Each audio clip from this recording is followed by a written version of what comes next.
நடிகர் விஜயகாந்த் மரணம் ஒட்டுமொத்த திரையுலகம் அதிர்ச்சி. கண்ணீரில் குடும்பத்தினர்.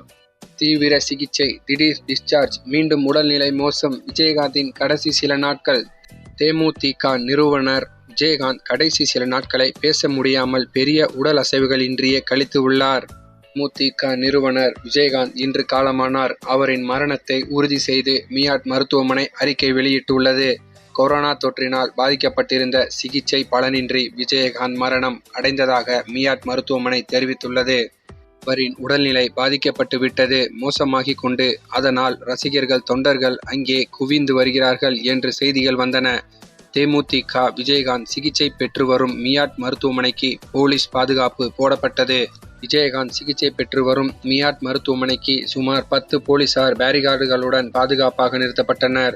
உடல்நிலை சரியானது. அங்கே போலீஸ் பாதுகாப்பு கொடுக்கப்பட்டது மேலும் சந்தேகத்தை கொடுத்தது. இதையடுத்து நெட்டிசன்கள் பலரும் தங்கள் கற்பனைகளை சோகமான போஸ்டுகளை போடத் தொடங்கினர். இது கடுமையான விவாதங்களை ஏற்படுத்தியது. மருத்துவ சிகிச்சை. அங்கே அவருக்கு தீவிர சிகிச்சை அளிக்கப்பட்டு வந்தது. அவருக்கு அவ்வப்போது இப்படி உடல்நிலை மோசமாவது வழக்கம். இதற்காக அவர் வெளிநாட்டில் சிகிச்சை பெறுவதும் வழக்கம். ஆனால் இந்த முறை அவரின் உடல்நிலை மிகவும் நலிவுற்றதாக கூறப்பட்டது. இதயத்தில் ஏற்பட்டுள்ள பாதிப்பு, இரத்த கொதிப்பு, மூச்சு விடுவதில் சிரமம் உள்ளிட்ட பல்வேறு காரணங்களால் அவர் தீவிர சிகிச்சை பெற்று வந்தார். அவரின் உடல்நிலை மோசமாகி வருவதாக மருத்துவமனை வட்டாரங்கள் தெரிவித்தன.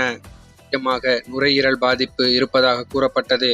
அது தொடர்பாக அவர் அனுமதிக்கப்பட்டு உள்ள மியாட் மருத்துவமனை அறிக்கை வெளியிட்டது.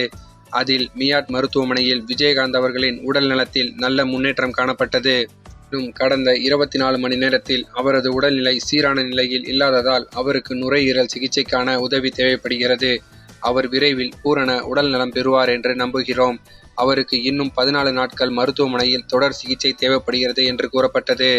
மருத்துவமனையில் சிகிச்சை பெற்று வரும் தேமுதிக தலைவர் விஜயகாந்தின் புகைப்படத்தை அவரின் மனைவி கட்சியின் தலைவர் பிரேமலதா வெளியிட்டு இருந்தார். அந்த புகைப்படத்தில் விஜயகாந்தின் தலைமுடி பெருமளவில் கொட்டியிருந்தது. அதேபோல் கழுத்து பகுதியில் வீக்கம் போல பெரிதாக காணப்பட்டது.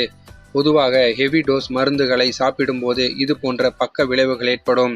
ஹெவி டோஸ் மருந்துகள் காரணமாக முடிகள் உதிர்வது, கழுத்தில், உடலில், வயிற்றில் வீங்குவது போன்ற பக்க விளைவுகள் ஏற்படும்.